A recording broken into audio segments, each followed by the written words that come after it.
You are listening to the Bat Flip Podcast, a baseball podcast from Belly Up Sports and the Belly Up Podcast Network. Here are your hosts, Damian and Matt. Welcome back, everyone, to the Bat Flip Podcast. My name is Damian here with my co-host Matt, coming to you on March 16th of 2021. Spring training is full on in effect.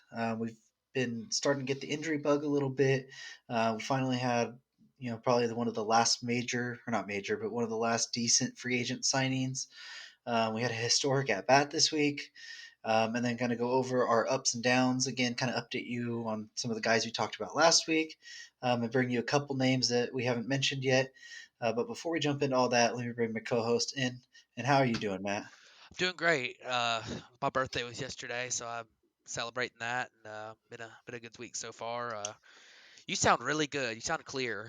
Yeah, What's going on there? I got a new little setup for the podcast. So I got a new little standing mic and a little headset. So if I have a little bit of audio issues and I sound a little bit weird or you guys hear a little stuff in the background, sorry about that. Still trying to work it all out. This is the first actual podcast I'm doing on this. So hopefully it's a lot better. Hopefully it improves at least my quality on my end, because I've been having some mic issues before. So Yeah, the quality sounds great on it so far, so I think it's gonna be nice for you. I hope so. I really do. Um, Well, we'll just go ahead and jump right into this. We're going to start with kind of the injuries. This stuff always seems to happen. Right around this area in spring training, you're going to start hearing about guys who are, might start the season on the IL. It's kind of in limbo. I mean, just as of right now, we're a little over 2 weeks away from opening day. So opening day is 2 weeks or 3 weeks from this Thursday. Um, so uh, our first one we have is Shogo Akiyama from the Reds. Came over last year from one of the Korean leagues. He's likely to start the season on the injured list with a left hamstring injury.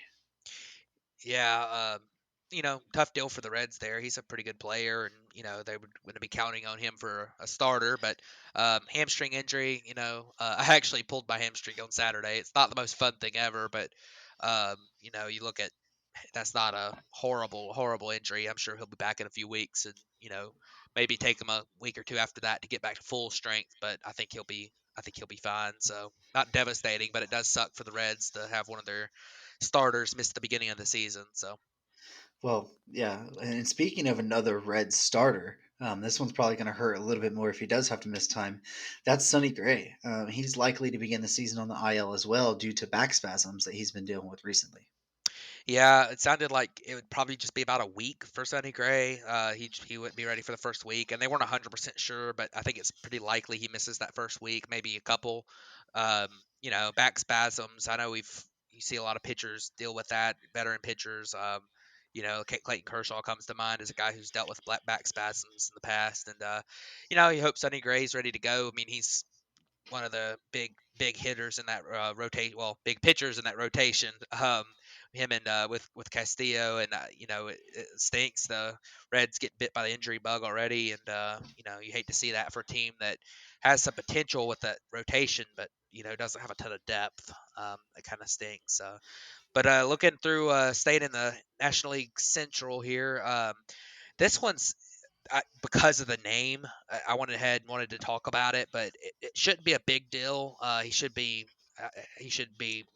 miss much time. But Christian Yelich actually got scratched from the lineup with back tightness. I think yesterday they were going to give him a couple days off. I think he's probably going to be fine. But when you talk about a name like Christian Yelich, an MVP, and a guy who's been an MVP candidate the last 3 or 4 years, you talk about him being scratched from lineup and back tightness, one of the best players in the game. It's something definitely to monitor. So it's Yeah, important to look at. especially since the way he struggled last year. He said that the ramp up in the spring training, last year he never got comfortable at the plate. So, if this hampers him too much, maybe it goes into a fact where he still doesn't feel as comfortable. I mean, obviously we have a longer season this year, so he can get back into the swing more naturally. But it's something to keep an eye on because, like he said himself, spring training he's a creature of habit, and if he misses some time with that, it might get him off to a slow start to the season at least. Yeah, for sure. Another guy to look at real quick. This is actually some good news. Carlos Carrasco, after he had been shut down for a couple weeks, he came back and threw an 18 pitch bullpen the other day. So that's good news. You hope that he's able to be healthy, especially with all the issues, not just injury wise, but health wise that he's dealt with. You'd love to see him come out and have a good season this year, and hopefully that 18 pitch bullpen he threw is going to be a step in the right direction. Yeah, according to Carrasco, he said that he should be ready for opening day. Manager Luis Rojas kind of slow played that a little bit, said that they're going to be cautious with him, but he wouldn't dismiss that Carrasco could be ready for opening day. So I'm not sure if that means ready for opening day as a potential bullpen arm to start with, or if they're thinking of actually he's going to be up to a decent pitch count to maybe where he can pitch 2 to 3 innings to start and then kind of do a like an opener type strategy with him maybe, and throw it to that bullpen, which they upgraded quite a bit this offseason. Yeah, for sure. And I would hope that with his injury history and health history, that they would slow play him just a little bit, trying to get him back into shape instead of just throwing him out there because he's a veteran pitcher, and the last thing you want to do is throw a veteran pitcher out there that isn't ready and get him injured again. So hopefully he's able to recover 100%, be ready for the season. Yeah, I mean, we got to see Cookie back out on the mound, especially after everything he's dealt with battling the cancer and everything. And he's always dealt with a little bit of arm issues. So hopefully this he can get out there and this isn't a big deal at all. Yeah. Um, but another one we did have was it's going to be a big blow to the New York Yankees bullpen, and that's Zach Britton. He had those elbow chips in his he had chips in his elbow. I think we had talked about that a little bit last week. Well, he ended up having surgery, and it looks like it's going to take him out until the middle of the season. Yeah, the report is that he would be out till at least June. So that stinks for the Yankees and Zach Britton, a guy who obviously the Yankees bullpen is deep enough to where probably just losing Zach Britton doesn't kill that bullpen. I mean, they've still got some really good guys back there, Aroldis Chapman and Chad Green and some of those other guys come to mind. But you hate to lose a guy like Zach Britton and to an elbow injuries, even if it's just bone chips or whatever. They can be a little bit difficult for pitchers. Luckily this is not a type of elbow surgery that you're super worried about, but that's a pretty good big blow. Out till June, and someone will have to step up in that bullpen to replace him. So Yeah, and another Yankee that we're going to be talking about, another Yankee pitcher, that's Luis Severino. He's recovering from the Tommy John surgery still. I think he's up to throwing 2 bullpens a week, I believe you said. yes. Um, and then the Yankees bullpen coach and manager have been saying that he seemed comfortable and aggressive so far, and that he looks really comfortable up there. But as of right now, he's only throwing fastballs. Yeah, and that would make me believe that he's going to be out at least a couple months into the season if he's just throwing fastballs. This close to the season starting. I mean, I don't know exactly what his timetable is, but you'd like to see a talent like Luis Severino get back out there pretty early, and hopefully he'll be able to. He's a guy who when he was owned and he was healthy, he was pretty dominant. If you can bring back that Luis Severino and throw him in that rotation with Garrett Cole, um, and some of the other guys that they have with potential that are in the rotation, you could end up seeing that could be a really tough 1-2 to face Well, for sure. and Corey Kluber. Oh yeah, I mean him being one of the guys with potential. I don't know how Corey Kluber will do coming off of his injuries and stuff, but Corey Kluber, you got a lot of people are high on Jordan Montgomery to have a little bit of a breakout year too, and if they're able to get that resolved, a number three starter, you could have a really tough 1-2-3 if Luis Severino comes back healthy and Mhm. ready to go. So um, good news there for the Yankees that he seems to be progressing. But we do have some more bad news for the Yankees as well. And Robinson Chirinos, he actually fractured his wrist this week, and he's going to miss 4 to 6 weeks. He had to have surgery on it, and he's a guy who been having a pretty good spring. It looked like he was going to make the team. Him and honestly, he's a little bit similar to Gary Sanchez. Maybe not quite the same raw power, but kind of a similar profile. And he's a guy who probably would have played a pretty good bit. So even though he was on a minor league contract, so it stinks to see him out 4 to 6 weeks. Yeah, it just seems like now it's a foregone conclusion that Kyle Higashioka is going to make the team as the Yeah. backup again, and that Gary Sanchez will. I mean, as the way he's looked this spring, will regain that starting catching role. But Chirino's, like you said, he's a guy like Sanchez. It hits for a lot of power, not great average.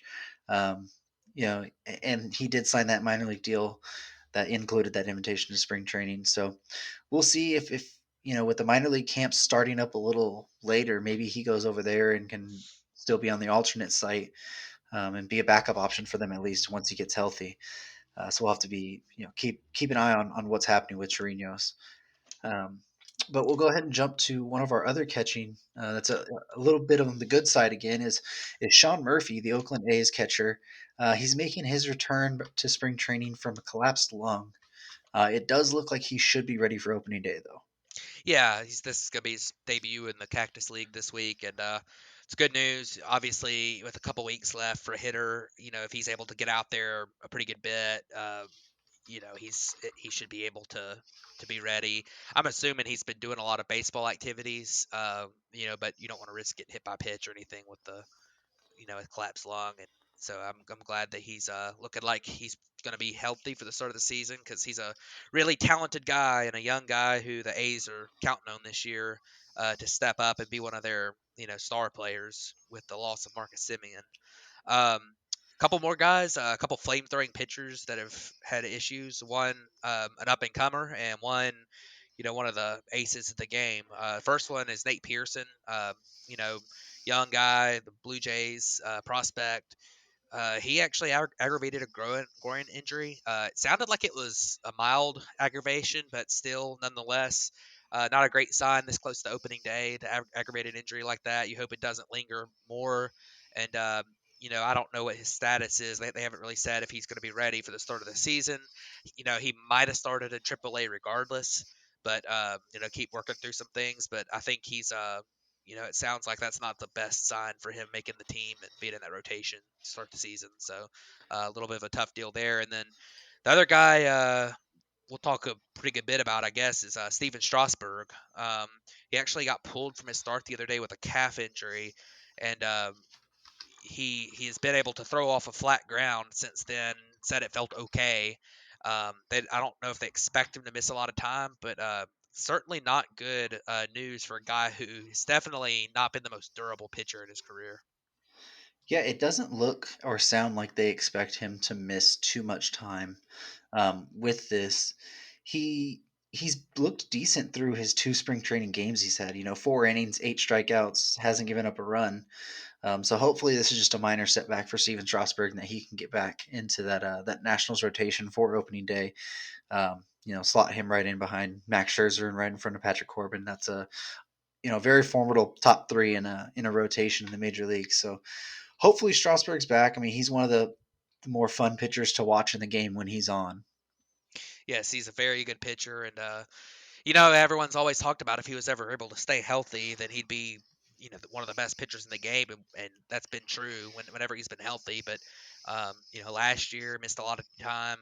Obviously 2019 was healthy and they won the World Series, so it just He goes was to show you how important he is to that team and how healthy Steven Strasburg is um, really a centerpiece for the Washington Nationals franchise. And, with Scherzer, obviously Scherzer's been incredible this spring so far, but with his age, you might start to think about pretty soon Strasburg taking over as the true ace of that staff, whereas Scherzer's kind of been that guy the last several years, although both of them are really probably number ones for most teams. So Scherzer obviously for just about every team, and Strasburg being right along with him. So um, good. Hopefully, we'll see Strasburg back, fully healthy here soon. Yeah, and just a little update on a guy we mentioned last week, and that was Felix Hernandez. It does sound like he's having some right elbow discomfort. He exited a game early. They said his velocity looked the same, and he was still getting outs. He struck out two in the one inning he did pitch, but his body language was just different. He just didn't look like Felix Hernandez has looked, at least in the past couple spring trainings. Um, so it's going to be a sight to watch about what's going on with him, if it's just a little minor setback or if it's something that might take him out for a longer period of time. Yeah, and that's going to be really important because he's a guy who was kind of on the cusp of whether or not he was going to make a rotation. And obviously, signing him with the Orioles, you would have expected him to pitch in the big leagues. But, if he's not healthy, it could be it for him, with the status of his career right now and him really needing to, break camp with a team. Um, the way the last couple years have gone. I hate it, but hopefully he's healthy. Hopefully that's something that's a little bit more on the precautionary side and not too big of a deal. But obviously we talked about last week he was throwing. I don't know if his velocity had changed before this start, like if he had started throwing back up in the upper 80s, low 90s type thing. But we had talked about last week that there were reports that his velocity had been somewhere in the mid to 80s, which is might might lead you to be a little bit more concerned about him having elbow discomfort if that was his velocity still. But that'd be something that we'd have to check on. But hate to see Felix Hernandez not doing well. I think everyone pulling for him to have a really good bounce back season, but we'll see. So. Yeah, and just staying on the Orioles track right there, they're the team that actually signed our last decent free agent. And that was Michael Franco, signed a 1 year, $900,000 deal. Yeah, Michael Franco. He actually was pretty good last year for the Orioles. I mean, for the Kansas City Royals. Sorry, I got Royals, Orioles. It's getting tough to talk right there. But for the Kansas City Royals, he had 1.3 wins above replacement last season. He's a guy who never strikes out that much. Surprisingly, for someone that a lot of times people would think of a guy who low average type, who hits for some power to be a high strikeout guy, but he's only his career strikeout rate's 15.3%. So he doesn't strike out a ton. His issues are coming from his ability to hit the ball on the line and hit when he hits the ball in play, the amount of the quality of contact he makes. He can hit home runs. He hit 8 last year in the 60 game season. He's hit over 23 times in his career, but um, you know, his batting average on balls in play has always been low, and that's led to him having some low batting averages at the end of the day. Now, this past year, 106 WRC plus, 2018 105 WRC plus, guy who he can be an above average hitter at times, and obviously, a little bit of an inconsistent defender, but not bad. He's been above average, last couple of years. So, if they can figure out in Baltimore, he's obviously a good buy low. If he plays really well, maybe you can flip him to a team that needs a third baseman at the deadline.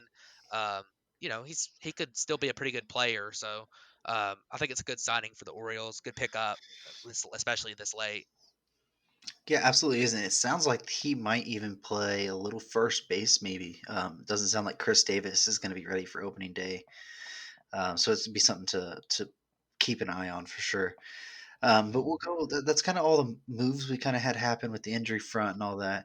Um, but there was one at bat this week that I really wanted to hit on. It was kind of it's pretty much amazing, and that was Jordan Hicks versus Luis Guillorme.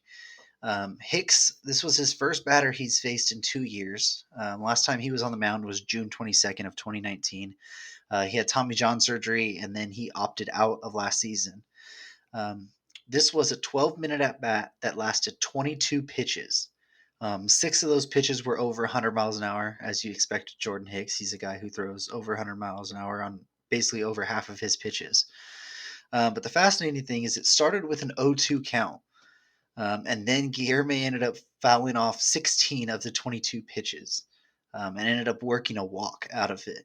So 12 minutes, 22 pitches, and ended up it started with an 0-2 count and ended up working a walk out of that.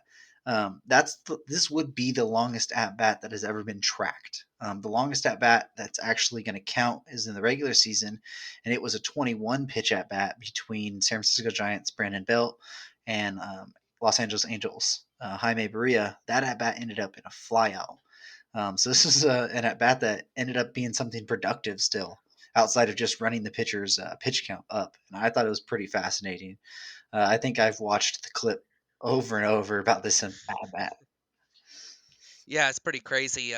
You look at a guy like Jordan Hicks, and I think that shows a lot about Jordan Hicks' game to the fact that he's got that super good fastball, but if you can, and it's hard to square up because he's throwing so hard. and it's also got a lot of sink to it. But he doesn't really have a put away pitch to get a guy to swing and miss after, other than his fastball, which is obviously at 100 plus miles per hour is hard to hit. But that's crazy. I mean, you would think by accident against the guy throwing 102, you would swing and miss once out of what he fouled off, 16 pitches you said? Yeah, 16. Like, yeah, I mean, you would think that he would have at least at some point, swung and missed at one of them without fouling them all off, but or put one in play or something. So that's pretty crazy. Everyone, all this talk about pace of play and stuff. A 12-minute at bat might not be it might be Rob Manfred's kryptonite, but I like it if it happens once in a while. I think that's pretty cool and so tough to do. I don't understand how he was able to do that. I don't understand how these MLB players are able to hit a 103-mile-an-hour fastball, anyways. But the ability to foul off 16 in a row, make contact 16 times in a row on that is, that's Well, tough. and what makes it even more interesting is that 10 of the pitches were over, not over, but right at 99 or 100 on the sinker. 10 of the pitches were then sliders, and 2 of them were changeups. Yeah, So, I mean, he threw, 100 to, I think his slider usually averages right around 89, 90. And then 2 changeups in on that as well. It's just fascinating how you can, like you said, major league batters can hit 103 and foul it off, and then lay off a 90-mile-an-hour slider that breaks 5 inches or something. It's just crazy. yeah, it really is. And hey, that's a good for Guillorme to be able to do that. And Jordan Hicks. I mean, it took him 22 pitches to throw 4 balls. So that's a pretty good sign too. So Well, a couple of those balls were foul offs, but yeah, but uh, still, I mean, he got him to swing at him, so yeah. it doesn't Um, count. right. Well, next we wanted to kind of, we kind of gave you guys some of the people that were kind of struggling or that were doing really good last week. So we kind of wanted to update on kind of what those guys are doing. If some are still trending up, some are kind of falling back down to earth a little bit, and then throw a couple other names at you about guys that we are still doing good or and that we didn't mention last week or that it kind of popped off the page to us. So first person we're going to start with is Jock Peterson again. Um, his slash line still a 500 batting average, a 571 on base percentage, and a 1.028 slugging percentage. Yeah, last week we had him down as having a 429 average and a 529 on base, and I would have bet anything that he wouldn't have been as good as that, and then he decided to just be better, and he's up to 500 in the spring now. Like we said last week, Jock Peterson is a guy who's always been a little bit streaky. He's one of those all or nothing type hitters. Really a three true outcome type hitter. Walks a lot, strikes out a lot, and hits home runs. And well, I mean, he's hit 5 home runs, which is impressive. But I think it's always a good sign if a guy, even though it is the spring and everything, it's a good sign if a guy's hitting 500 at this point. And a 1.208 OPS. We've got guys listed on here as having good springs who their OPS is that, and that's Jock Peterson's slugging percentage. So Yeah. um, that's just insane. But another guy who last week, just an update on him. He's still been pretty good, but last week we had Gary Sanchez as being one of the really good ones. Um, his stock's fallen just a little bit this week. He went down to his average down to 284, 348 on base, 714 slugging still. That's closer to what you would expect from Gary Sanchez. I would expect him, to kind of hit somewhere in the 220s, 230s. An okay walk rate, somewhere around the 320 on base percentage, maybe, and then a pretty high slugging. He's going to hit a lot of home runs. He's got crazy raw power, but Gary Sanchez fallen back down to earth a little bit this week. Yeah, I mean, we all kind of saw that coming. We knew Gary wasn't the type of hitter that he was showing early in spring training, but it was good to see, especially the way he had struggled last year. But we expected those numbers to fall down a little bit. And just like another guy that we expect his numbers to fall a little bit more. But that's Joey Gallo. He's still at a 333 batting average, a 425 on base, and a 1.222 slugging percentage. Yeah, and that's just that's still incredible. But he has fallen off a little bit from last week. We talked about him having a 429 average last week. He's down to 333, which is trending toward Joey Gallo, even though 333 would be, if he hits 333 this year, he'll win the MVP by a unanimous vote Yeah. because of the amount of home runs he would hit. But he actually hadn't hit a home run since their last we last talked. But still, I mean, anytime, and with all three of those guys, even though we were saying that Gallo hadn't been quite as good, Sanchez hadn't been quite as good this week, if you get a 284, 348, 714 season out of Gary Sanchez, you are going to be pretty dang happy with that. So, and then Gallo, obviously, his season, nobody's going to hit 333, 455, 1.222. But if you get a couple weeks from Gallo where he hits that, you'll be really happy. So, um, that's still, they're still on the good side right now, and good stuff from them for sure. Yeah, another guy that we wanted to mention again was Madison Bumgarner. He ended up having another start. Uh, he's up to 9 strikeouts, 0 walks in 6 innings. Yeah, Madison Bumgarner, the 9 strikeouts really encouraging. He's always been a guy who is going to limit the walks. He gave up a couple runs this week. He doesn't have that 0 ERA anymore, but good stuff for Madison Bumgarner. If they are able to get a 3 ERA out of him with a really good strikeout to walk ratio this year, I think they're going to be pretty dang happy with that. Over in Arizona. Another guy, another pitcher that we talked about a little bit. Corbin Burns hadn't really pitched much, but Damien's boy, Trevor Bauer, had a pretty good week again. He's actually, I believe, he leads the spring training in innings pitched at 13.1. I believe so. Yep, and he's got a 2.03 ERA, 16 strikeouts to 5 walks. So he's making a pretty good first impression there in the Dodgers uniform. So Trevor Bauer looking good so far. Obviously it's spring, and we'll see what happens in the season. But it's always a good thing if your guy is able to get out there and perform really well while building innings pretty quickly in the spring. He's been able to. It looks like he's really in season shape now. So that's a good sign for him. Yeah, it was kind of interesting. He pitched today, and he actually came out of the bullpen behind Kershaw. So Kershaw pitched 4 innings, and then Bauer came out of the bullpen. I found that kind of weird, and he ended up pitching like 3 innings and struck out, I think, like 6 or something. But he looked really good. Another guy that's been looking really good at the plate. I mean, we talked about him a little bit on the mound. He pitched again, but that's Shohei Ohtani. Um, he wasn't as impressive on the mound the last time he came pitched. More with him, we're looking at what his stuff looks like and what his velocity instead of what the results are. So his fastball did reach 99. His splitter was looking really good, but he did end up giving up 5 runs. But where he's been, and he struck out 4, but where he's really been excelling is at the plate.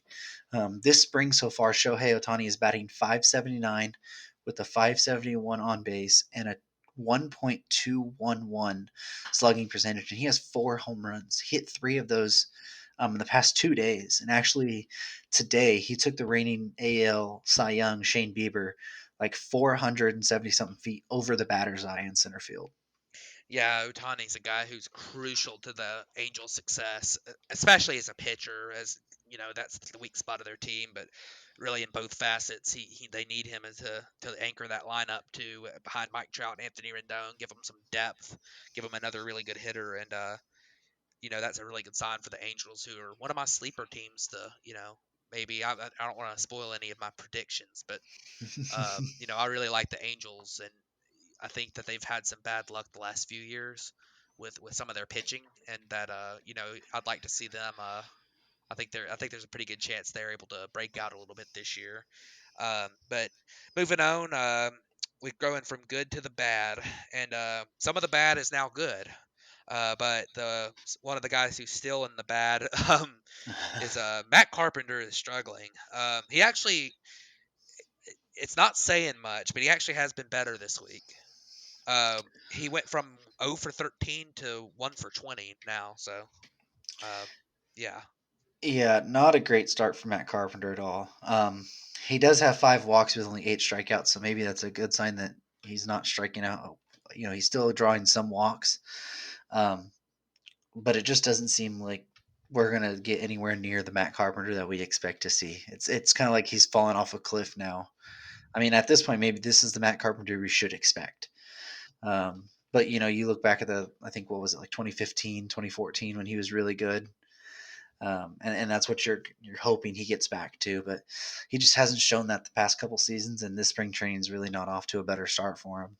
Yeah, for sure. And I mean, he only struck out one time in his last 7, so that's maybe there's some improvement there. We'll see what happens, but um, you know, spring. Hopefully he turns it around, but we'll see. One guy or two guys, the next two guys we have listed, they've definitely turned it around because last week Ronald Acuna Jr. was 1 for 14. This week he has hit 3 times as many home runs as he had hits. So his OPS is now up to 894, and he has looked really, really, really good in the last week. So, any worries that anybody would have had about him, which I don't really think too many people were worried about Ronald Acuna having a slow start in the spring, but those can be a little bit silenced here until the season. And another good guy, Jorge Soler's had a good week. Yeah, I really talked about Jorge Soler last week, and then he ended up just bumping his average. It still doesn't look pretty, but he ended up bumping it quite a bit, up to 0.222 average, 300 on base. But his slugging, or his on base plus slugging, is up to 930. I believe he hit 2 of his 3 home runs this week, driven in 5.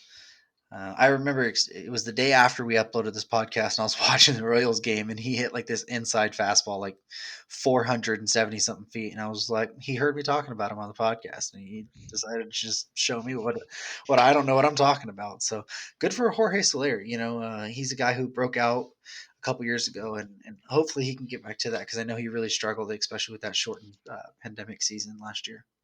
Yeah, and another guy, little bit better this week, but still not great. But we're all pulling for him as Tommy Pham. He actually he was as of last week when we did the podcast, he was 0 for 11. He's now up to 4 for 27. So he's 4 for his last 16. That's a 250 average on the week. So not great there, but it's definitely an improvement. We're all pulling for him, hoping that he's able to return to a good form after what happened in the offseason. We talked about that a bit last week, but Tommy Pham maybe showing some signs of life there. But yeah, he's maybe getting better. Hopefully he is. But we'll jump to somebody who really isn't showing any signs of life, and that's Craig Kimbrell. He's looked awful so far this spring. I believe he's only pitched in 2 2/3 innings. He has a 30.38 ERA. But what's really telling is he's not striking anybody out, and he's allowing a 538 batting average against. And he's also got 3.38 walks and hits per his innings pitched, which is not very good. Usually, a really good whip is about a 1.2, and he's at 3.38. Yeah, Kimbrel is a guy who I hate to say it because I really like Kimbrel. He's from my home state. You know, he came up and was one of my favorite players with the Atlanta Braves. I used to have a Kimbrel jersey, and I've always pulled for him and everything. But man, he is not looking good. And this is. I know he showed flashes late in the season last year of maybe looking a little bit like his former self, but with the Cubs, it's been a disaster. Um, with the Red Sox, his last year there he was still a decent closer, but he wasn't anything like Craig Kimbrell has been in his career. It sucks to see him struggle like this. And I mean, you talk about Craig Kimbrell, one of the strikeout masters of baseball. One of the highest strikeout rates of all time for his first few years in the league. I mean, it seemed like there was a better chance he'd strike out the side in the ninth inning than give up a hit for a while there. And you know, one strikeout, and he's obviously given up a lot of. He's obviously pitched to a lot of hitters, even though he's only pitched in 2 2/3 innings. They're just hitting the ball, so he's not getting through innings. Um, 9 earned runs. I mean, that's a nightmarish start. Hopefully, he's able to figure out something mechanically. Hopefully, it's something that he can work through. But man, that stinks to see, and you hate to see that for Craig Kimbrell. So. Yeah, you do. One guy we wanted to mention a little bit was Kwon Young Kim. We talked about how bad he had looked. Well, it looks like he's also been dealing with some back stiffness, so he hasn't pitched in another game. since we talked about him. Um, so just a little update on him. But Garrett Richards, he hasn't really looked much better. He's up to eight innings pitched now. He has 9 walks and 10 strikeouts. Um, given up 7 hits. I think last time he still had given up 6 runs, so maybe he hasn't given up a run, but he's still not looking like he's on track to stop walking people. It's either a walk or strikeout. It seems like with him right now. Yeah, I mean, he hadn't. I don't think he might have been a little bit better the last week or so, his last start. But I mean, he still hadn't been great. He's a guy who, when I watched him, I watched him twice on TV. He's one of the few that I've actually gotten a chance to watch a lot of, and both times he just looked completely out of whack. So, I don't know. Hopefully, he's figuring some things out. And like I say, it was early spring then. It's still spring. He's showing a little bit of signs of improvement. Maybe, last week when we looked at it, he had walked, I believe, he had walked 6 guys in 4 innings. So, and he's only walked 3 in his last 4 innings. So that's definitely improvement. Um, you know, his ERA's come back down some. Hopefully you see Garrett Richards start to, figure it out a little bit. And it looks like he might be figuring out some, but maybe not a ton. So, um, hopefully that trend continues, but we'll see. So, Yeah, hopefully get Rich get back. He was one of the fun pitchers to watch when he was with the Angels. I liked watching him a lot. And then he's just battled with injuries, so hopefully he can get around and give the Red Sox some solid innings. But his thing has always been command. And obviously right now he's not showing that he has great command. So it'll be something to watch for us at least. But I know you yeah. had a couple other people you wanted to kind of hit on. Yeah, well, the really the only other one that I want to talk about last week we talked about Carlos Martinez a little bit, and he he's still kind of struggling. He hadn't been quite as bad maybe, but um, he's been about the same. His ERA is still over 8. Um, 6 walks, 6 strikeouts. That's not a good ratio.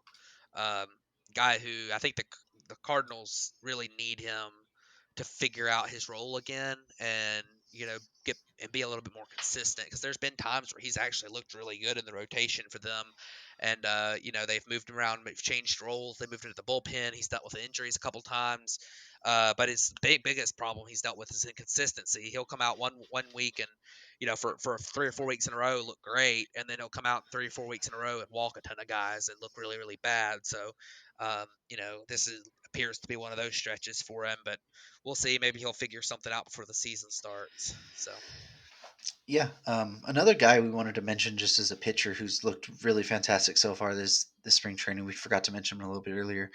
Was Jacob Degrom. He's up to 9 innings pitched so far this spring, 16 strikeouts and only 1 walk. It's just ridiculous from Degrom. I mean, he just keeps getting better and better and better, and it seems like his velocity keeps coming up every year too. Like, I think at one point they said one of his first pitches this year was 100 right off the bat, and I believe they said he's hit 101 or 102 so far this spring already. yeah, I think they said 102, and Yeah. I don't remember him throwing 102 ever. So my goodness, Jacob Degrom was already nasty, and I mean if he's throwing 102, I mean it's just unfair. He doesn't walk guys. He doesn't get he's super hard to square up. He's got a bunch of different pitches. It's not like he's just throwing a fastball slider and getting a lot of strikeouts, but it's also if you can guess one, you can hit it real hard or something. He mixes things up. He's got 3 or 4 pitches. The guy is just an absolute dominant pitcher, the best pitcher in baseball right now. Um, you know, Definitely the most dominant pitcher I believe we've seen since maybe Clayton Kershaw's most dominant years back in like 2013, 2014, 2015, in that time frame. The guy is spectacular. He's fun to watch. He There's not much more you can say about Jacob Degrom. But when you talk about Jacob Degrom, you talk about a guy you expect him at this point, even though he might still just be getting better. You expect him to be really good. So I wanted to talk about while we were at it, a couple guys one guy in particular that I'd never even heard of until I was looking through the statistics today, and but he's killing it, and in 23 plate appearances, I don't know how to pronounce his name, but I believe it's Akil Badu. He's a Detroit Tigers outfielder prospect. He's actually their number 27 prospect, but this spring he's been playing like a number 1 prospect. So he's hit 391 with a 548 on base and an 870 slugging percentage for the Tigers, which is absolutely insane. I'm bewildered as to where this guy came from, and maybe he puts that up in the he seems to be playing himself into a roster spot. I mean, I don't know if he'll be able to, but um, he was in high A last year in 2019, so you never know what might have happened in the instructional leagues and the alternate sites last year. He was with the Twins last year, or in his minor league career. So very interesting to see this guy play like this. And for a team like the Tigers, if you get a young guy who's on fire, why not put him in the big leagues and see what he can do? Yeah, and like you said, he was 391, 548 on base, 870 slugging. But even on top of that, he has 7 strikeouts and 8 walks. So he's even walking more than he's struck out. And from a prospect, that's really, really good, especially in spring training where he's probably seeing some more major league type pitchers. So that's really, really fascinating. I mean, two doubles, 3 home runs for him. I mean, like you said, he's a guy who, when you mentioned his name today, I was like, who? And then you kind of dug into the stats and what he's been doing so far. So still really young too, age 22. Hmm. So it could be something that the Tigers have found something here. I think I saw that he spent 3 years or 4 years in the minor leagues with the Twins. So he might have been a guy who Yes. came right out of high school. Looks like he was the The fourth. 74th Yep. overall pick back in 2016. So Yeah, very very interesting to see, and he's got a pretty good. If you look at his prospect scouting reports, he's got a pretty good power speed combo. Athletic guy, it seems like, and uh, you know they've had him listed as a 40 hit tool, and if he strikes out less than he walks and he hits 391, I think that's not a 30 hit tool guy. So we'll see if he's able to keep that up to any stretch. It's only 23 plate appearances, but definitely a fun thing to watch. Sometimes um, these spring training guys like him, or pop out of nowhere and end up breaking out with the big league club. So one other guy that I wanted to mention while we're at it, with talking about prospects, and this guy played in the big leagues last year. I guess he's not technically a prospect anymore, but he was a top 5 prospect in baseball. But Joe Adele's had a pretty good spring so far. He's only had 12 plate appearances, but he's another guy walking more than he struck out, which is very, very, very important for him. A guy who his plate discipline's really been his downfall, if he has any downfalls in his career, but a 1.205 OPS. So hopefully Joe Adele showing some signs of improvement, showing some adjustments, and you'd love to see him break out with a big league club this year. As I mentioned before, the Angels being in the situation they're in, division that's a little bit weak. You got some really good pieces there. I mean, you talk about the best player in baseball, and really not even that close, in Mike Trout, and then probably a top 10 player in Anthony Rendon. If you add some complementary pieces to that, you see some guys in this spring training that are doing pretty well, like Otani, both ways has done pretty well. And then if Joe Adele's able to put his potential together a little bit and play like the guy we think he can be, watch out for the Angels a little bit. So good stuff there. yeah, and Joe Adele, it looks like he's been last year he had struck out when he got his little taste. It was only 26 at bats. He had struck out 13 times and didn't have any walks. So this year in spring training so far, it's only 12 at bats, but he's already walked 6 times and struck out 5. So it's good to see him that his plate discipline and the walks has come back, and that the strikeouts are probably going down a little bit. Um, so hopefully Joe Adele can be. I don't know if he'll be on the roster probably at the beginning of the year, especially since they traded for Dexter Fowler. It looks kind of more like maybe a month or two in Joe Adele will be up, but he's a guy who could be a real star playing in that outfield next to Mike Trout. So hopefully he can work on the strikeout issues and get back to walking a little bit more. Yeah, for sure. But some good stuff, and like I said last week, when you look at these stats at spring training, I mean, you got to take it for a grain of salt, because you see some guys like Akil Badu and Joe Adele having so many walks, and sometimes they might be also facing. It might just happen that in their 23, 15 plate appearances or whatever, they might be facing more guys who are a little bit wild, maybe prospects that they're facing later in games and stuff that are not throwing a lot of strikes, and um, you might see a little bit of that too. But definitely, either way, great signs for both of those guys, and very interesting. We're getting close. Yeah, we are. We're getting really, really close to having meaningful baseball back. And every day we keep seeing more about uh, teams getting more approval for more fans, and other teams are getting different little protocols they're going to throw in place and stuff. So hopefully, it looks like I think every team's so far confirmed that we're going to have fans in the stands for opening day, on different various levels, of course, but it's exciting that it's like I said, a little over 3 weeks away from that April Fool's Day where we're going to have meaningful baseball.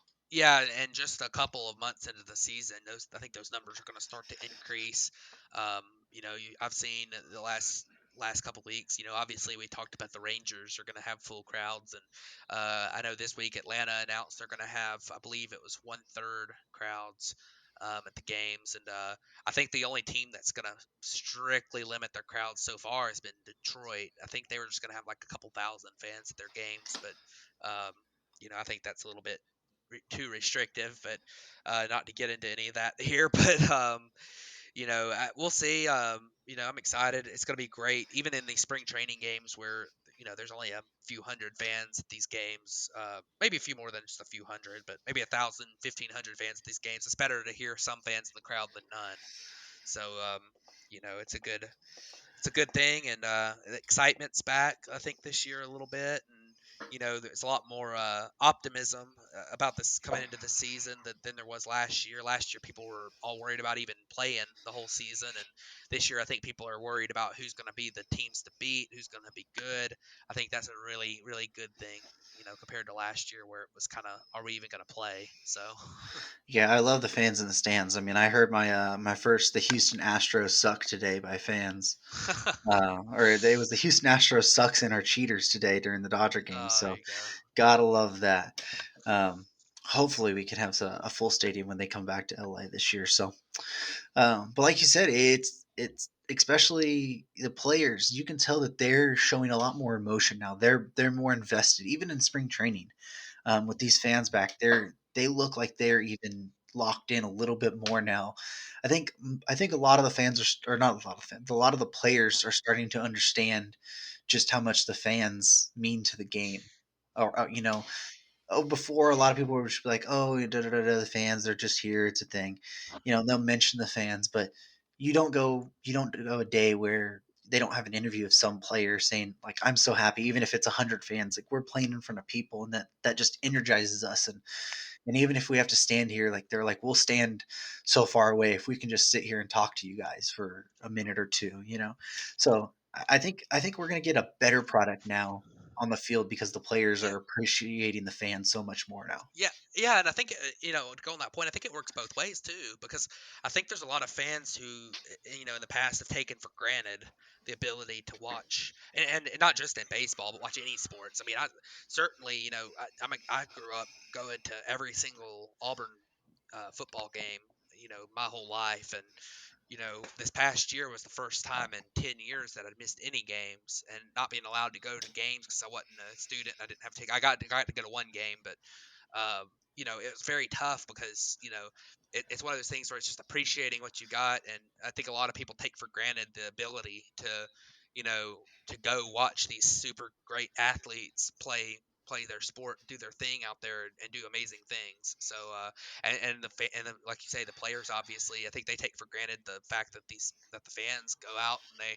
support them and they pull for them and they cheer for them and are fanatical over them. And I think it works both ways. So that's a great thing. I'm glad we're getting fans back, and I can't wait till we get to see. I'm pumped up for this year just because this October, I think we're gonna unless something changes, I think we're gonna see playoff baseball with full crowds and everything that's made baseball great, the pennant chase and the in the playoffs.